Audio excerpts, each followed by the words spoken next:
Peringatan, animasi ini dibuat dengan tujuan sharing pengalaman pribadi sang pengirim cerita. Dimohon untuk menghargai cerita tanpa menyudutkan beberapa pihak.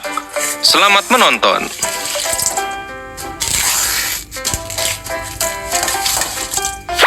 Sebelumnya gue mau kenalin diri gue dulu. Nama gue Egi.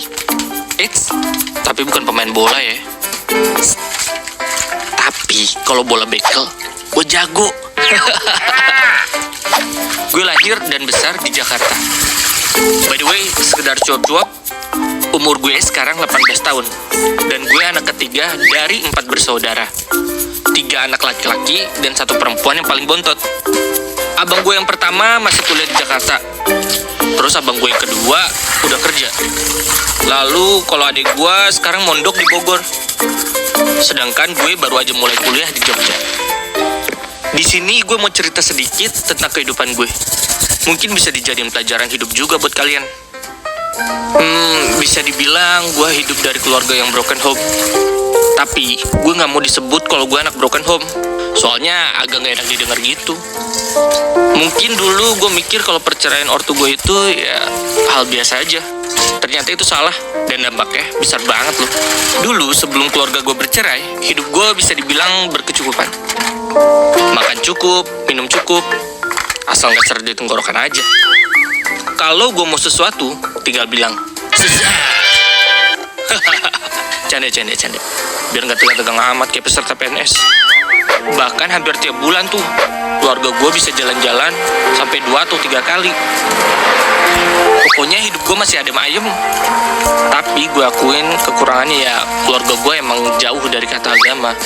Dan sampai suatu ketika gue sama abang-abang gue lihat nyokap dan bokap gue berantem hebat gara-gara kelakuan bokap gue yang emang di luar nalar. Tapi jangan bayangin bokap gue yang aneh-aneh ya. Semua barang melayang, barang-barang pada pecah, dan membuat sisi rumah pada panik. Bokap gue makin gak terkontrol. Semua barang di dekatnya dihancurin. Kita di situ cuma bisa diem dan melihat apa yang dilakuin sama bokap. Kalau ada yang bertanya, kenapa gue dan abang-abang gue cuma bisa diem? Ya karena pas saat itu kita masih kecil dan polos gitu. Anak SD ingusan kayak kita yang kecil aja masih lomba jauh-jauhan. Tahu apa masalah orang tua? Makan gak habis aja dikata nasinya nangis. Terus kita iya ya baik. Semenjak saat itu nyokap dan bokap gue jadi sering berantem dan perekonomian mulai memburuk. Sampai suatu saat rumah, mobil, kontrakan, dan usaha-usaha kita habis terjual. Bahkan Tamiya dan Beyblade gue juga habis dikiloin. Di situ posisi keluarga gue masih nyatu ya. Cuma emang kehidupan keluarga gue yang retak. Bokap gue tuh main perempuan. Kalau main PS ya ayo-ayo aja. Tapi ini main perempuan. Dan kacaunya perempuan itu jadi nyokap tiri gue sekarang. Gak mau kalah dari bokap, akhirnya nyokap gue juga ngelakuin hal yang sama. Mungkin nyokap ngelakuin hal yang sama karena terpaksa oleh keadaan. Akhirnya kedua orang tua gue sepakat untuk bercerai. Dan sekarang nyokap gue pulang ke kampungnya di Padang. Sedikit sakit sih, tapi ya gue jalanin aja karena jadi cowok itu harus strong. Terus gue bertiga hidup masih dibiayain sama bokap gue. Kecuali abang gue yang kedua. Dia lebih milih tinggal sama saudara. Dan di situ kehidupan gue berubah 180 derajat. Yang dulunya gue orang baik-baik sampai jadi orang yang bangsat kayak gini. Namanya juga anak broken home. Pelan-pelan tapi pasti ngerasa sedih, marah, galau, bahkan insecure. Jujur ketika gue mulai sadar akan kenyataan, gue makin tertekan dengan beban ini. Gue gak tahu arah dalam menentukan tujuan. Disitulah gue jadi kenal namanya pergaulan bebas. Kayak minuman keras, obat-obatan terlarang, bahkan hal buruk lainnya udah gue cobain semua. Mungkin semua ini bentuk pelarian gue dari kenyataan. Coba bayangin, anak kelas 1 SMP kayak gue udah jadi orang yang kelas kepala. Di SMP gue sering ngebully orang, atau gak malak-malakin uang orang. Kalau gak dikasih, gue pukulin. Bahkan uang kas gak pernah bayar. Jangan ditiru ya bro. Karena mungkin saking bandelnya, pas SMA gue dipondokin di Tangerang. Awalnya sih nggak betah, tapi sering berjalannya waktu, perlahan kehidupan gue jadi berubah sedikit demi sedikit. Gue jadi lebih mengerti tentang agama, tahu mana yang baik dan mana yang buruk. Bisa jadi bekal buat gue nanti dan pas sudah lulus mondok. Gue balik lagi ke Jakarta, terus bergaul lagi sama kawan-kawan gue yang dulu. Tapi sekarang gue bergaul udah agak jaga jarak sama mereka supaya nggak terjerumus lagi. Anjay, alim kan gue? Terus akhirnya gue nyoba kuliah di Jogja. Kenapa gue milih Jogja?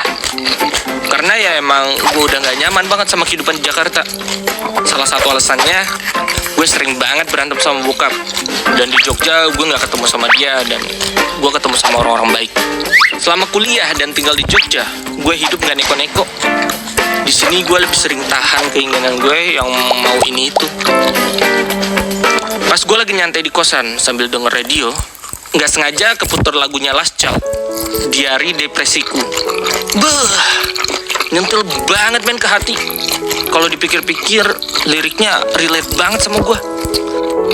Terus yang paling gue sesalin sampai sekarang, badan gue itu udah gak bersih gara-gara pergaulan gue yang dulu. Dan gue kasihan banget sama adik gue yang perempuan karena masih kecil udah ngalamin pahit hidupnya kayak gini. Adik gue cerita selalu nangis karena iri dengan teman-teman yang keluarganya harmonis dan berkecukupan. Pokoknya sedih kalau dengar adik gue cerita. Tapi ya emang roda hidup itu berputar. Kadang kita di atas dan kadang juga kita di bawah. Namanya juga hidup. Gue yakin perceraian orang tua gue ini karena mereka punya jalannya masing-masing. Meski berat, gue sebagai anak ikhlas karena orang tua gue juga punya hak untuk memiliki kebahagiaannya. Di sini gue belajar banyak hal, dari menjaga kekeluargaan, bahkan mengontrol emosi. Besar harapan gue ketika gue punya keluarga nanti, keluarga gue bisa harmonis, dan cukup gue aja yang kayak gini. Pesan gue buat kalian anak broken home di luar sana, hidup ini emang terasa berat, bahkan gak adil. Apalagi plus dengar Diari Depresiku. Tapi ingat, kalian juga punya kesempatan yang sama untuk menjadi lebih baik. Jangan sampai lalai dalam pelarian sesaat. Kalau kalian punya cerita unik dan ingin dibuatin animasi menarik kayak gini, jangan lupa kirim ke email di bawah ini ya. Oh iya, jangan lupa klik tombol like, share, komen, dan subscribe. Gue punya cerita.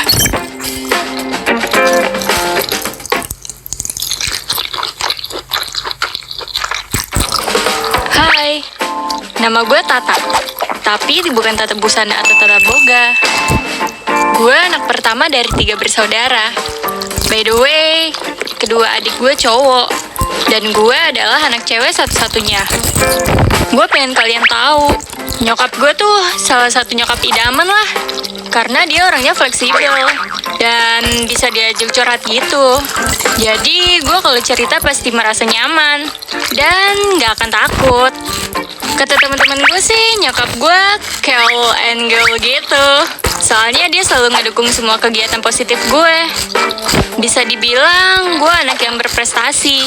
Itu pun berkat support dan doa nyokap gue. Macu mama kek. Ya, tapi lain cerita lagi kalau sama bokap gue. Soalnya dia sosok yang tegas dan keras. Boro-boro akrab, ngajak salaman aja gue gak berani. Dulu bokap gue gak punya kerjaan tetap, makanya dia sering banget di rumah. Sedangkan yang kerja tuh cuma nyokap. Sebagai wanita yang mandiri, nyokap kerja di salah satu bank. Dan kebetulan, jabatan nyokap bisa lah untuk mencukupi kebutuhan. Dari cerita nenek yang gue dengar, dulu nyokap itu senang banget pas ngelahirin gue. Soalnya punya anak cewek gitu.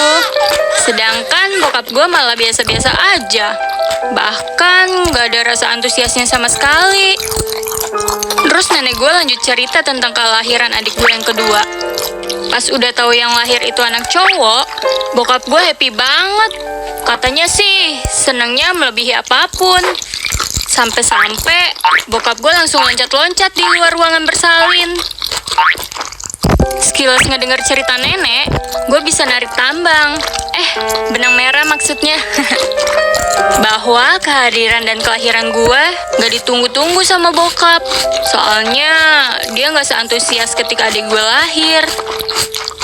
Singkat cerita, gue tumbuh bareng adik gue. Kita tuh udah kayak temen gitu. Karena dulu meski gue cewek, gue suka banget sepak bola sama layangan. Alhasil, gue jadi akrab sama adik gue. Ada satu kejadian nih waktu SD. Gue kan sama adik gue main. Nah, adik gue iseng banget sama gue. Dia ngambil mainan mobil-mobilan yang gue punya. Masih mending kalau diambilnya buat mainan doang. Mobil-mobilan gue dibanting ke lantai. Asli deh, gue gregetan, pengen marah. Akhirnya gue tegur aja tuh. Jangan dong, ini kan mainan gue. Lo kan punya mainan sendiri. Jujur, zaman itu mainan dia lebih bagus dan lebih keren dibandingkan punya gue. Punya dia tuh mobil remote kontrol. Nah, punya gue mah cuma mobil truk plastik yang dikerek-kerek pakai tali rafia. Ngenes gak sih? Nah, kalau dipikir-pikir dia selalu dimanja dan mainannya lebih bagus daripada punya gue. Tapi kenapa sih harus jadi adik yang nyebelin kayak gini? Habis itu dia malah nangis sekenceng-kencengnya. Oi Tang, harusnya yang nangis gue tuh. Terus gue nanya, loh, kok jadi lo yang nangis sih? Dia malah makin menjadi-jadi. Dan kagetnya, gue ketika dengar suara teriakan dari lantai bawah. Siapa yang buat adik nangis? Suara laki-laki dewasa yang cukup nyeremin buat gue kala itu. Siapa lagi kalau bukan bokap? Tanpa nanya atau nyari tahu masalahnya kenapa, bokap langsung nendang dan nempelin gue. Sumpah, itu buat gue kaget. Kalau diinget-inget tuh rasanya sakit banget. Pas kejadian itu, gue cuma bisa nangis. Dan gak sampai di situ, bokap gue juga ngurung di kamar mandi. Dan parahnya lagi, lampunya dimatiin. Gue di situ cuma bisa nangis dan manggil nyokap gue. Mama, Mama, Mama. Setelah gue dikurung, gue dikeluarin. Di situ, gue lupa kelanjutannya. Ya intinya, sampai sekarang bokap masih sering pakai fisik ke gue, meskipun udah jarang. Sekarang umur gue udah 18 tahun. Hubungan gue sama bokap gak pernah deket, karena emang gue yang jaga jarak. Cia, kayak tulisan di belakang truk aja. Setelah sekian hal yang terjadi dan kekerasan yang gue alami, gue bisa narik kesimpulan. Kayaknya gue emang gak dipengenin sama bokap deh.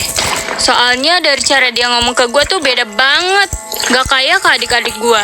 Apa jangan-jangan gue anak tiri ya? Dan masih baru-baru ini, ada sebuah kejadian yang... ya gitulah. Jadi, tiap malam kebiasaan di rumah gue tuh, kita disuruh masukin motor ke garasi. Terus ya habis itu dikunci stang lah. Seperti biasa, gue pasti nutup lubang kunci motor. Kalian tahu kan, itu juga kebiasaan gara-gara bokap yang ngajarin. Jadi, waktu itu gue refleks aja nutup tuh lubang kunci. Dan gue juga mikir, gak bakal ada yang keluar rumah pakai nih motor. Abis itu gue langsung cus ke kamar, bermain santuy sambil mantengin read kecantikan di timeline Twitter. Gak lama kemudian, pintu gue diketuk. Nyokap manggil gue dari luar. Kak, tolong bantuin papa bukain sang motornya. Wait, ada apaan nih? Wah gila, gue panik dong. Gue pikir, mungkin si lubang kunci tuh macet, jadi gak bisa dicolok. Gue lari keluar dan gue denger bokap gue teriak-teriakan kayak Tarzan. Gue langsung nanya, kenapa motornya, Pa? Terus dia langsung ngegas, kenapa dikunci kayak gitu sih motornya, ha? Terus gue langsung coba buka dan ternyata gampang banget. Lah, ini bisa kok, Pa. Gue nunjukin ke dia. Dia malah nyolot ke gue. Ini parkirnya kan di rumah. Ngapain sih kayak gitu? Terus gue jawab, loh kan biasanya dikuncinya kayak gitu juga, Pa. Itu juga papa yang ngajarin buat tutup lubangnya. Bokap gue malah ngebentak, kan papa gak bisa lihat jadinya. Lah, gue langsung tensi dong. Loh, kok papa malah nyalain tata sih? Itu kan bisa segampang itu. Yang gak bisa lihat kan papa. Ngapain jadi nyalain orang? Apa salahnya sih, Pa, ngomong baik-baik? Gak perlu pakai nada tinggi gini. Gue malah ikutan emosi. Tanpa babi bu, bokap langsung smackdown gue. Gue langsung jatuh ke bawah. Dan gue teriak, ngapain papa jadi kasar sih? Gak usah kayak gitu kayak ke cewek. Jujur, gue ngerasa ini semua bukan salah gue. Jadi, gue ladenin aja tuh tiap bokap gue marah. Gak mungkin lah gue yain aja. Gue bilang lagi tuh ke bokap, gak usah nyalain orang. Orang papa sendiri yang gak lihat. Tata juga gak bakalan tahu kalau papa mau keluar. Tanpa dosa, dia langsung nendang gue. Sumpah, itu untung ada nyokap. Kalau nggak ada nyokap, mungkin gue udah mati dikeroyok anjing. Suasana jadi kacau banget. Gue dipisahin tuh sama nyokap. Dan nyokap minta gue ke kamar biar nggak makin panjang nih urusan. Dan bikin keselnya lagi, di saat gue mau balik ke kamar, gue dilempar helm sama dia. Untung sih nggak kena. Refleks gue bilang ke bokap, dasar gila. Karena masalah sepele kayak gitu aja, dia bisa hilang akal dan otaknya. Bukan karena masalah stang motor dikunci, tapi masalahnya tuh dari dia. Gak tau lagi deh, gue sekecewa itu ke dia.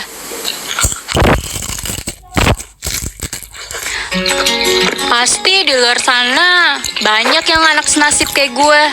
Buat orang tua yang nonton cerita ini, kalian harus berpikir untuk tidak melakukan hal yang sama ke anak kalian. Karena kami juga merasakan sakit mental dan fisik. Dan itu menimbulkan trauma di kehidupan kami. Kalau kalian punya cerita unik dan ingin dibuatin animasi menarik kayak gini, kalian bisa kirim email di bawah ini ya. Oh iya, jangan lupa klik tombol like, share, komen, dan subscribe channel Gua Punya Cerita.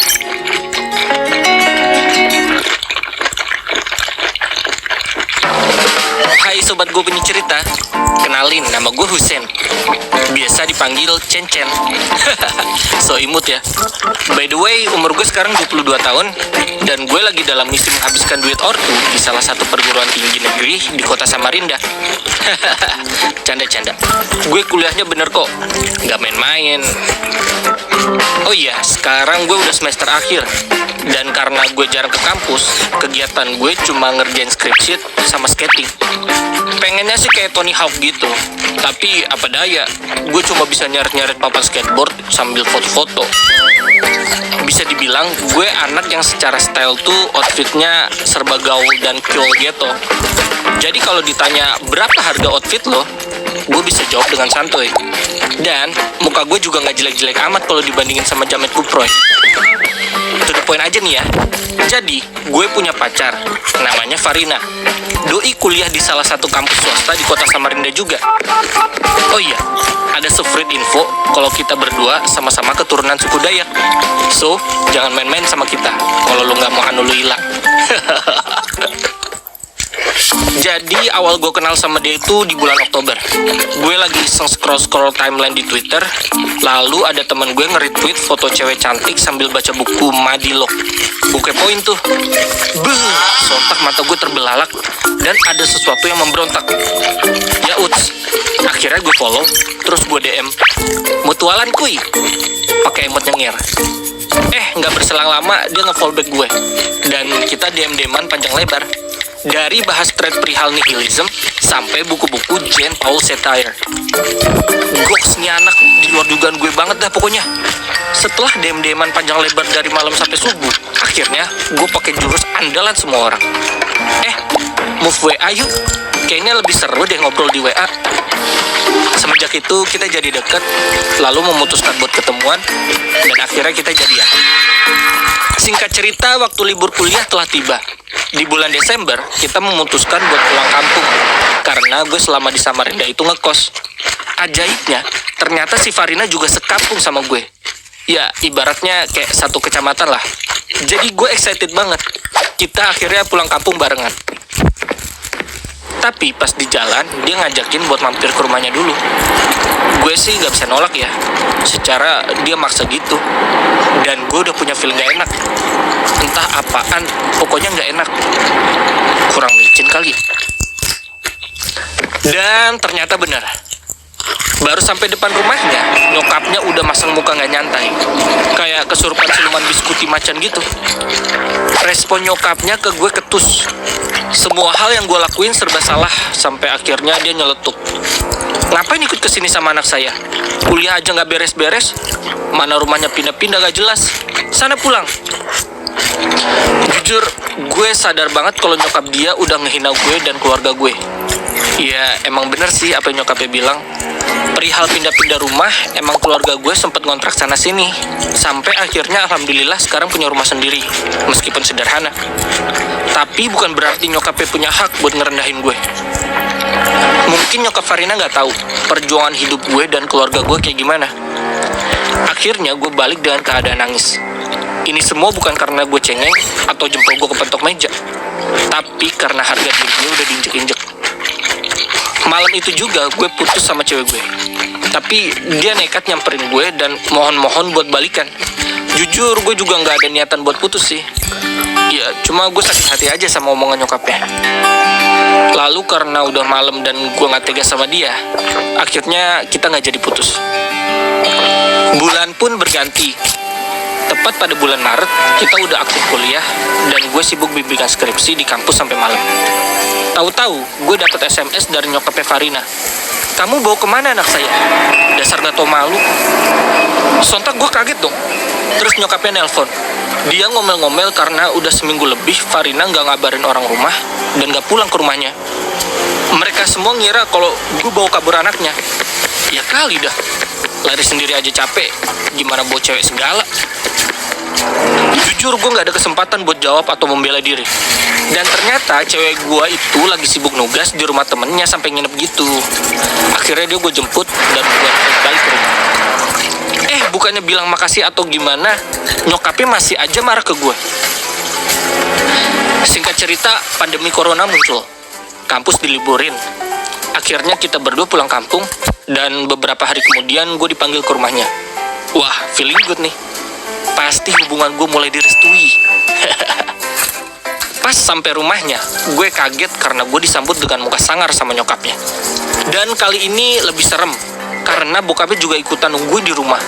Plus abangnya yang mukanya kayak preman. Kunci motor gue diminta sama abangnya. Firasat gue udah mulai gak enak. Seolah-olah gue ditahan di rumah cewek gue. Sampai akhirnya bokap Farina nanyain ke gue, kamu kenapa masih berhubungan sama anak saya? Gue cuma bisa bengong. Gue terus dicecar sama pertanyaan yang makin gak jelas. Kenapa kamu masih gangguin anak saya? Dalam hati, ganggu? Orang dia aja sayang sama gue. Dimana lo tak ganggunya? Emaknya nimpalin, gara-gara kamu anak saya berubah. Gue yang merasa dipojokin, berusaha dengan tenang ngejelasin baik-baik perihal hubungan gue sama Farina. Belum kelar jelasin, tiba-tiba gue kena rider kick sama abang. Pas banget di komuk gue. Muka gue kena jab dari abangnya pas mau bangun. Gue digebukin habis-habisan. Bahkan dada gue diinjek, dipukul. Gue cuma diem dan senyum karena gue malas ngebales hal beginian. Dan gue gak mau memperbesar masalah ini. Cewek gue nangis histeris dan langsung nolongin gue. Dia juga ikutan dihajar habis-habisan. Jujur, bukannya sombong apa gimana, pukulan mereka gak sakit sama sekali. Tapi hati gue yang hancur. Ortu gue yang gak tahu apa-apa jadi bahan makian mereka. Cewek yang gue sayang juga kena. Gue ada di titik dimana gue mau marah, tapi gak bisa. Pasti kalian paham. Akhirnya gue disuruh pulang. Kunci motor gue dilempar ke gue sama bokapnya. Dan pas mau keluar lewat pintu, gue dipukul dari belakang sama nyokapnya. Dengan berat hati, gue harus putus sama cewek gue. Hal yang mustahil buat gue untuk ngelanjutin ini semua. Sampai rumah, gue curhatin ini semua ke nyokap gue. Tapi nyokap gue gak marah. Beliau berusaha menguatkan gue untuk selalu sabar. Bahkan ketika gue mau laporin hal ini ke polisi, nyokap gue malah ngelarang. Katanya sih gak mau memperpanjang masalah. Kalau memperpanjang SIM, baru gak apa-apa.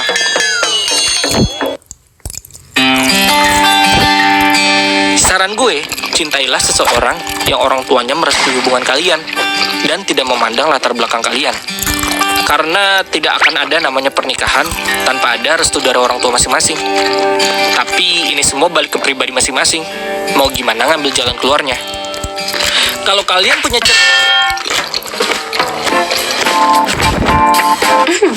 Kalau kalian punya cerita yang wadidaw dan wadaw, bisa kirim ke email di bawah ini ya.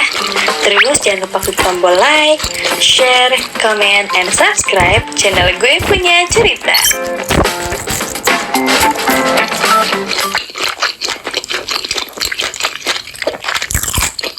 Halo, kenalin, nama gue Fidel. Di sini gue akan cerita ke kalian, tapi ini bukan cerita gue. Ini cerita tentang keluarga saudara gue. Lebih tepatnya om gue. Sebut aja namanya Om Chandra. Tapi ingat, di sini gue bukannya mau gibah-gibah manja loh ya. Gue berharap ada pelajaran yang bisa kalian petik dari kisah ini. Gue lanjut. Om Chandra ini bisa dibilang orang yang kaya. Bisnisnya di dunia properti cukup menjanjikan. Meskipun Om Chandra merupakan seorang pendatang alias perantau, dia memiliki banyak tanah di Jakarta. Luar biasa. FYI, Om Chandra udah nikah 3 kali. Istri yang pertama udah meninggal, terus dia nikah lagi. Habis itu sama istri yang kedua, mereka bercerai. Dan akhirnya, Om Chandra nikah sama wanita yang umurnya sangat terpaut jauh. Jadi bisa dibilang kelapa muda. Salah. Muda maksudnya. Dari ketiga pernikahannya, masing-masing istri memberikan 2 anak. Anak pertama dari istri pertama adalah seorang anak cewek. Dia yang paling tua di sini. Karena bokapnya sangat pelit, seringkali dia berbohong kepada papanya dengan memberi tagihan biaya kuliah abal-abal. Padahal uangnya justru dipakai untuk hal lainnya. Anak kedua dari istri pertama itu anak cowok.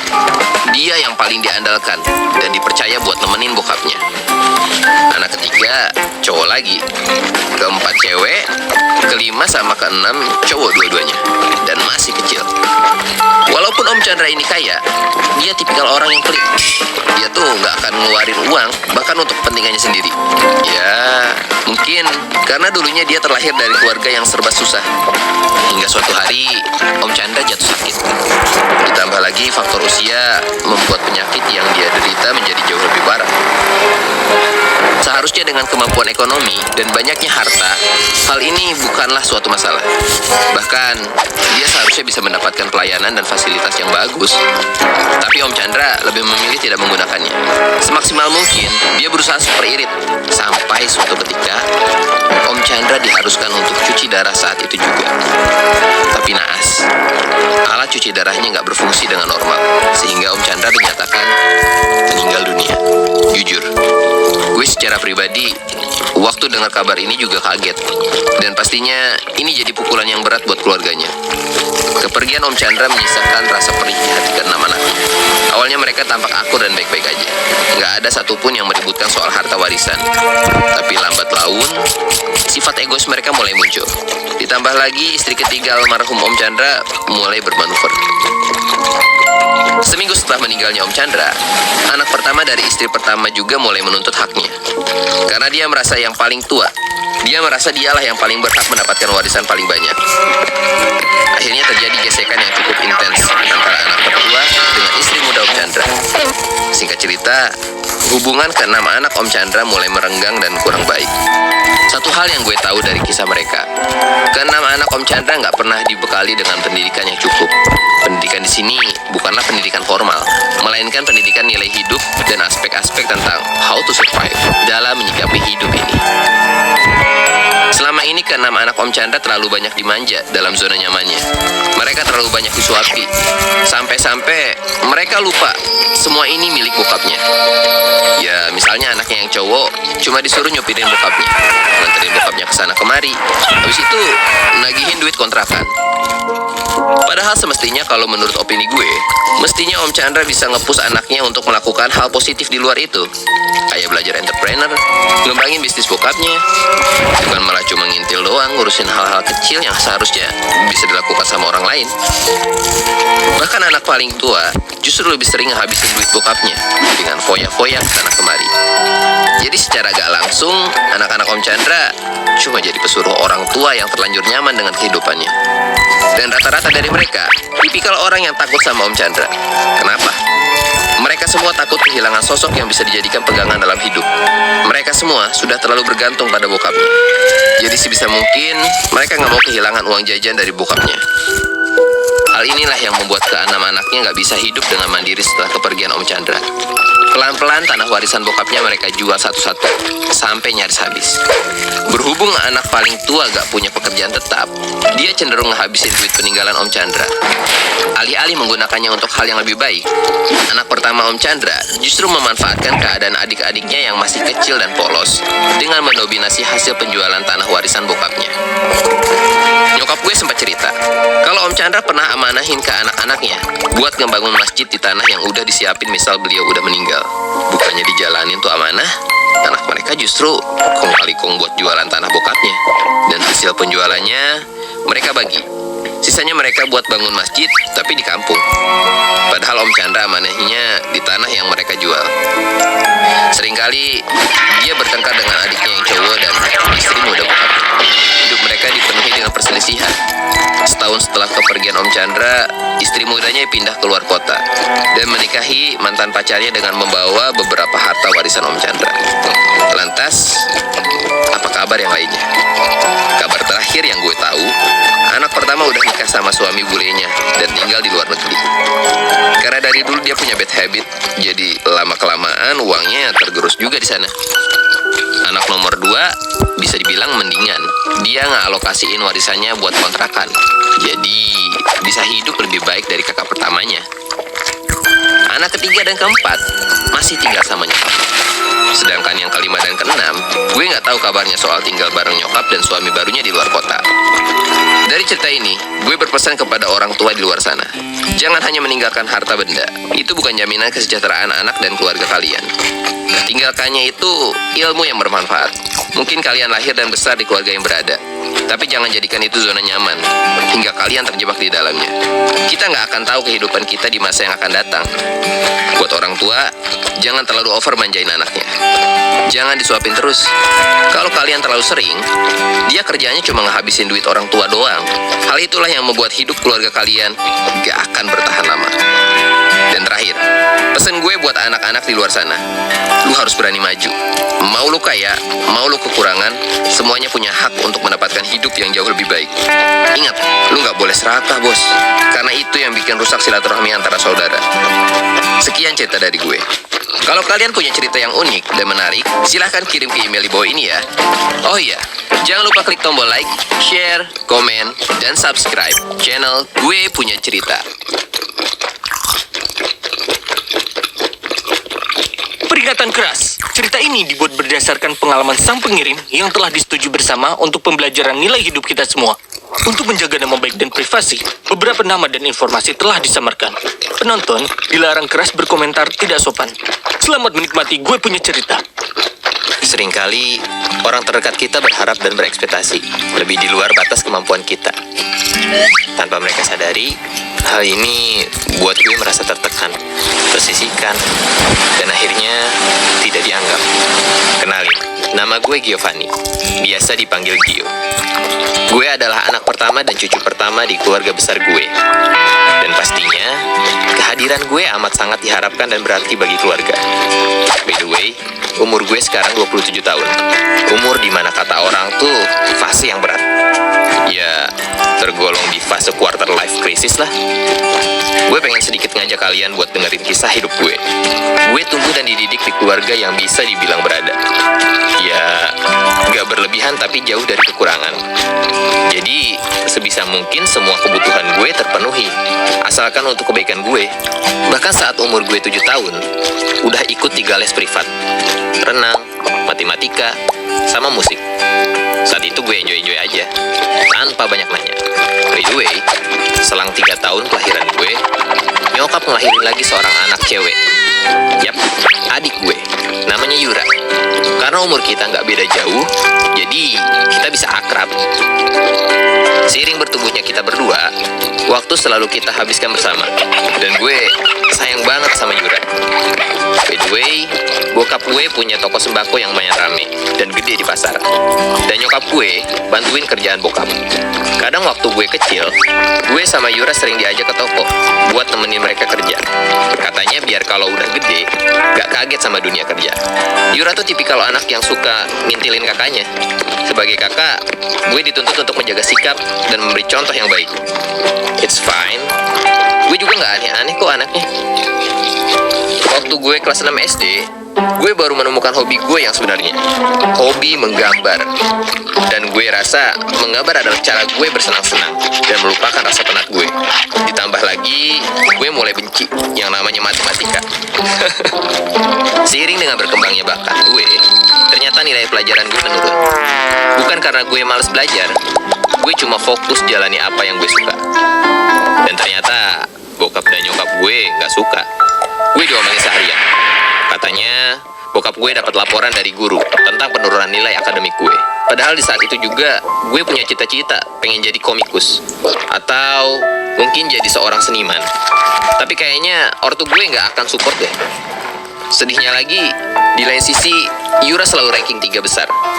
Dia jadi sering dielulukan. Gue sih be aja, gak iri juga. Cuma ya sedih gitu deh. I hate myself. SMP ke SMA, gue jalani hari-hari gue dengan beban mimpi dan harapan bokap nyokap. Gue gak mau ngecewain mereka. Hobi gue ngegambar, gue buang jauh-jauh. Bahkan beberapa barang dan alat lukis gue waktu SD, gue buang semua. Jujur, gue ngerasa hampa. Hubungan gue sama Yura juga masih baik-baik aja. Cuma kadang yang bikin gue ke-trigger balik, tiap ada tugas seni budaya, Yura selalu minta gue buat ngejokiin. Di situ gue kepikiran, apa gue duitin aja ya skill gambar gue? Tapi ternyata mental gue nggak sekuat itu. Kalau diem-diem gue ngecewain bokap nyokap, gimana dong? Sebisa mungkin gue tahan hasrat ini demi kebahagiaan mereka. Singkat cerita, tibalah saatnya gue harus masuk kuliah. Di sini bokap nyokap gue getol banget milihin jurusan buat gue. Dan gue cuma bisa pasrah. So, akhirnya masuk jurusan akuntansi. Yang kerjanya cuma ngitung duit, yang kenyataannya malah bikin buat pusing. 1 semester, 2 semester, masih fine-fine aja. Pas pertengahan semester 4, gue sempat ngulang di beberapa mata kuliah. Asli, gue ngerasa udah mentok. Sempat frustasi dan pengen berhenti kuliah. Tapi, tanggung, masih setengah. Di saat gue down, gak ada yang bisa gue harapkan. Temen, paling gue curhat masuk kuping kiri, keluar kuping kanan. Adik gue, Yura, anak perfect, kesayangan. Kayak dia mana ngerti sih penderitaan gue. Asli, gue jadi makin benci adik gue. Rasa iri dan cemburu ini makin menguat. Adik gue dikasih uang saku bulanan banyak, sedangkan gue boro-boro banyak. Uang kos sama semesteran aja suka nunggak. Kata bokap nyokap, ini adalah hukuman karena gue nggak lulus kuliah. Katanya gue seharusnya udah bisa cari duit sendiri. Oke, fine. Terlebih lagi, setiap acara keluarga rasanya pengen dianggap gitu. Malu disindir-sindir mulu sana-sini. Kapan lulus? Kapan nikah? Lagi sibuk ngapain? Kadang kalau udah gitu, bokap berusaha mengalihkan isu dengan membanggakan si Yura. Katanya dia dapat beasiswa lah, nilainya bagus lah. Kadang gue sebagai kakak merasa malu dan gagal. Apa iya salah gue sebagai anak pertama? Makin hari gue makin tertekan, sampai titik dimana gue diam-diam berhenti kuliah. Gue jual beberapa barang yang sekiranya bisa gue duitin. Ya ada jam, ada sepatu, bahkan laptop. Terus tuh duit gue pakai buat survive di kosan tanpa balik ke rumah sekitar sebulanan. Harusnya sih cukup ya. Tapi karena gue nggak ada kegiatan, jadi gue jadi sedikit cenderung boros. Dan nggak bisa kontrol buat beli rokok. Lama-lama tekor deh. Ditambah lagi, udah lama gue nggak ngabarin bokap sama nyokap di rumah. Alhasil, mereka tahu kalau gue udah berhenti kuliah. Jujur, gue malu sebagai anak pertama. Gue gak bisa menahan beban dan harapan mereka semua. Setelah panjang lebar gue cerita semua tekanan dalam hidup gue, bokap dan nyokap sedikit mengerti. Akhirnya, keluarga gue bisa menerima keadaan tanpa harus menuntut dan mengekang. Sekarang, gue mencoba healing dari tekanan yang udah gue terima selama bertahun-tahun. Capeknya di batin. Pesan gue, berekspektasilah sesuai dengan tempatnya. Tidak semua angan dan cita-cita kalian bisa kalian bebankan kepada orang yang kalian sayang. ada saatnya semua yang dipaksakan tidak akan baik untuk kita. So, kalau kalian punya cerita yang menarik dan unik, silahkan kirim email di bawah ini ya. Dan jangan lupa subscribe channel Gue Punya Cerita. Dah.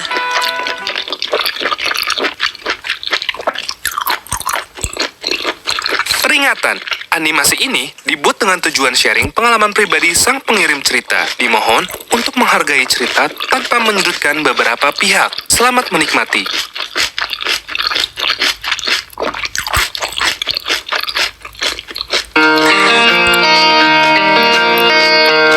Hai, kenalin, nama gue Rachel. Umur gue masih 15 tahun. Sekarang gue duduk di kelas 2 SMA.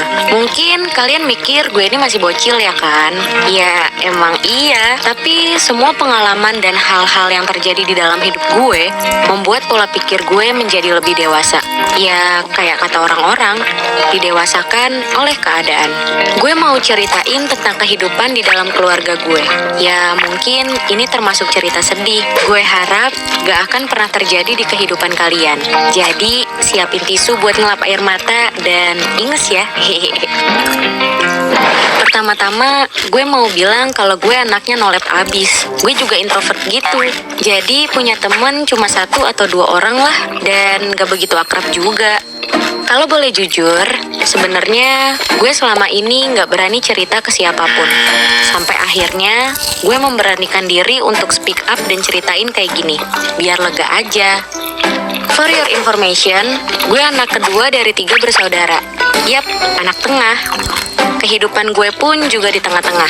Kayak enggak, miskin enggak, cantik enggak, jelek juga enggak, pinter juga enggak, bodoh juga enggak. Jadi kehidupan gue benar-benar biasa aja. Gak ada yang istimewa. Bahkan gak pernah pacaran karena gak ada yang mau sama gue. Loh, kok malah curhat? Skip. Jujur Li, gue gak pernah deket sama kedua orang tua gue. Kalau mau deket pun kayak ada batasan gitu. Selain itu, gue juga takut sama mereka. Dari kecil, gue udah sering dapet kekerasan secara fisik dari orang tua gue. Dan yang paling parah, ya dari ayah gue. Suka cubit, mukul, atau nggak segan-segan ngebentak gue sampai mental gue ngedrop. Saat gue beranjak dewasa, mereka udah jarang main kekerasan fisik ke gue. Tapi diganti dengan kekerasan secara mental. Dari perkataan mereka yang menyakitkan, dan ini lebih menyakitkan daripada kekerasan fisik. Bahkan, ada satu pengalaman yang paling membuat gue trauma dalam hidup gue, yaitu dilecehkan sama ayah kandung gue sendiri. Mungkin beberapa dari kalian udah sering juga lihat di berita-berita hal semacam ini. Dan ini juga terjadi dalam hidup gue. Kejadiannya saat gue kelas 1 SMA. Saat itu ibu dan adik gue pergi ke rumah nenek gue. Kecuali gue, ayah gue, dan abang gue. Saat kejadiannya, abang gue lagi pergi main sama temen-temennya. Terus di rumah itu cuman ada gue dan ayah gue. Awalnya ayah gue minta urutin badan dia, dan dia minta buat ngurutnya di kamar aja. Tapi gue tolak karena ngerasa canggung. Akhirnya kami berdua di ruang tamu. Setelah selesai, ayah gue nawarin buat ngurutin badan gue. Kebetulan kemarin-kemarin gue habis jatuh dari motor. Jadi ayah sekalian nanya-nanyain di bagian mana yang sakit. Gue nunjuk di lengan gue, tapi ayah gue malah ngurutin di bagian punggung. Waduh. Dan lama-kelamaan tangan dia megang ke dada gue sambil ngajak-ngajak gue ke kamar. Dan katanya nanti dia bakal ngasih gue uang. Di situ gue cuman bisa shock banget. Gue bingung mau ngelakuin apa. Dan gue pernah baca orang yang mendapat pelecehan seksual memang gak bisa ngapa-ngapain dan gak berani melawan. Atau hanya bisa diem ketakutan karena memang shock banget. So, please jangan judge gue yang gak bisa ngeberontak. Gue mau kabur, tapi badan gue ditahan sama ayah gue. Dia bilang, masa takut sama ayah sendiri? Padahal justru karena dia begini, gue jadi takut. Ini bener-bener biadab, di luar nalar, Cok. Dan tiba-tiba, terdengarlah suara motor yang datang dari luar.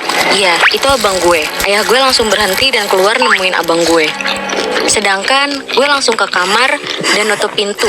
Masih dalam keadaan shock, nggak tahu mau berbuat apa. Akhirnya gue nangis pelan-pelan supaya nggak ada yang dengar. Gue masih nggak percaya ini terjadi dalam hidup gue. Gue bener-bener bingung. Tangan gue gemeteran. Jantung gue berdegup lebih kencang dari biasanya. Sesek banget. Gue awalnya berpikir mau ceritain sama abang gue, tapi gue masih belum berani. Akhirnya gue cuma bisa diem di kamar sampai malam tiba. Dan ibu sama adik gue pun pulang. Gue berniat mau ceritain sama ibu gue, tapi kalau ngomong langsung gue nggak sanggup. Jadi gue ketik itu di HP dan nyuruh ibu gue baca. Posisi itu ada adik gue, ibu gue, dan gue lagi duduk di depan rumah. Di saat-saat ibu gue lagi baca, gue ngeliat dari jendela ada ayah gue ngintip dari dalam rumah. Sumpah, gue ketakutan banget dan mencoba nggak ngeliat ke arah situ. Dan gue berpikir pasti ayah gue tahu gue mau ceritain itu ke ibu gue. Akhirnya lama-kelamaan ayah gue pergi dan udah nggak ngintip lagi. Akhirnya ibu gue selesai ngebaca itu dan kalian tahu apa yang paling menyakitkan? Respon ibu gue adalah, "Tuh kan nak, harusnya kamu ikut sama ibu ke rumah nenek. Kita cewek harus hati-hati sama orang lain, walau itu orang deket kita. Pakaiannya juga dijaga." Lah, kocak. Gue anak elu. Gue korbannya. Kenapa jadi gue yang salah? Anjir. Jujur, gue kecewa sama respon ibu. Akhirnya gue balas dengan marah. Loh, banyak tuh cewek-cewek yang udah pakai hijab, pakai mukena, lagi sholat pun juga tetap dilecehin. Ibu gue balas dengan ekspresi datar, tapi mukanya bete. Emang kamu lihat di mana? Gue jawab lagi. Banyak tuh di berita. Akhirnya gue dan ibu gue adu mulut beberapa saat. Tapi seingat gue, setelah itu gue ada bilang, kenapa ibu gak ceraiin ayah aja? Yap, gue minta mereka bercerai. Di saat anak-anak lain gak mau orang tuanya cerai dan jadi anak broken home, gue malah sangat menginginkan itu. Dan ibu gue malah bilang, kasihan kami kalau gak punya ayah nanti. What? Padahal gue bakal lebih bahagia kalau gak punya ayah yang kayak gitu. Ya Tuhan, cobaan macam apa ini? Memang siapa yang mau punya ayah kayak gitu? Dan menurut gue, ibu gue itu sebenarnya mikirin dirinya sendiri, yang masih sayang juga sama ayah gue, bukan kami anak-anaknya. Dasar egois. Akhirnya, hari-hari berlalu. Gak ada yang berubah setelah kejadian itu. Gue tetap tinggal satu rumah dengan semua keluarga gue, termasuk ayah gue. Rasanya sakit, takut, sedih. Ya, tapi mau gimana lagi? Gue harus gimana lagi? Ya, mungkin emang ini takdir gue. Gue coba ikhlasin dan lupain dengan lapang dada. Walau gue tahu pasti kejadian yang satu ini gak akan pernah dilupain sama diri gue sendiri. Sampai kapanpun. Oh iya, gue mau sedikit cerita juga soal betapa capeknya gue hidup bersama orang tua yang toksik. Ortu gue tuh emang buruk banget, tapi jelas lebih parah ayah gue. Bahkan gue rasa ibu gue kayak gitu karena terpengaruh sama ayah gue. Padahal ibu gue ini sebenarnya baik juga. Dia yang cari uang dan ngerjain pekerjaan rumah tangga. Nah, ayah gue tuh emang sering banget main kekerasan, entah secara fisik maupun mental. Emosi ayah gue itu juga gak stabil banget. Suka meledak-ledak kayak orang freak. Kalau marah bener-bener ngeri banget. Kayak orang yang mau ngebunuh, tau gak sih? Contohnya, gue pernah diseret dan diusir dari rumah sama orang tua gue. Bahkan dalam keadaan baju gue yang robek-robek, gue cuma bisa pergi ke belakang rumah yang cukup jauh dari rumah gue. Di situ gue udah mikir macem-macem, mau mati lah, mau lapor polisi lah. Tapi akhirnya ayah gue nemuin gue dan nyuruh gue pulang. Bukan cuman itu aja. Saat itu gue lagi lewat di samping ayah gue mau masuk kamar gue. Nah, gue gak sengaja kesenggol tas kain dan akhirnya jatuh. Ayah gue yang ngeliat itu emosi banget sampai ngelempar-lempar barang ke arah gue. Gue rasa ayah gue emang orang gila. Lalu gue langsung lari masuk kamar dan ayah gue nyamperin juga ke kamar, woi. Dia ambil barang-barang lemparin itu semua ke gue. Dia juga mukul gue pakai ikat pinggang, bahkan nyekek leher gue sampai gue terbaring. Dan ayah gue mengungkapkan kata-kata kasar buat gue. Dia bilang kalau gue ini lonte lah, sok cantik lah, mau bunuh gue lah. Rasanya sakit banget, sedih. Tapi gue gak bisa apa-apa dan cuman bisa nangis dan menerima rasa sakit ini. Kalau boleh jujur, gue cerita ini ke kalian dalam keadaan sedih. Ya, kalau diceritain semua kejadian di hidup gue sih bakal kepanjangan ya. Terlalu banyak cerita sedihnya. Jadi, sampai situ aja deh cerita gue. Gue harap semoga gak ada anak di dunia ini yang ngerasain hal yang sama kayak gue. Gue selalu berdoa semoga kelak nanti gue punya pasangan hidup yang baik, yang gak abusif. Buat kalian yang mau menikah, please banget. Sangat penting untuk memperbaiki diri, menyiapkan mental, apalagi kalau udah jadi orang tua. Jangan sampai anak yang jadi korban atas kesalahan kalian. Mereka nggak pernah minta dilahirkan. Jadi, jangan membebankan mereka. Sayangilah anak kalian sebagaimana seharusnya orang tua menjaga dan mencintai anaknya. Karena dari rasa kasih sayang akan melahirkan kasih sayang dan akan membuat semuanya jauh lebih baik. Buat kalian yang sekarang sedang dilanda masalah, tetap semangat ya. Gue juga selalu mikir mau mengakhiri hidup terus kok. Tapi gue rasa mati bukanlah jalan keluar. Ikuti saja arusnya. Tuhan pasti punya takdir terbaik untuk kita suatu saat nanti. Kita yang dikuatkan dan didewasakan oleh keadaan akan menjadi pribadi yang lebih baik. Salam, gue punya cerita. Jangan lupa komen, klik tombol share, dan subscribe ya.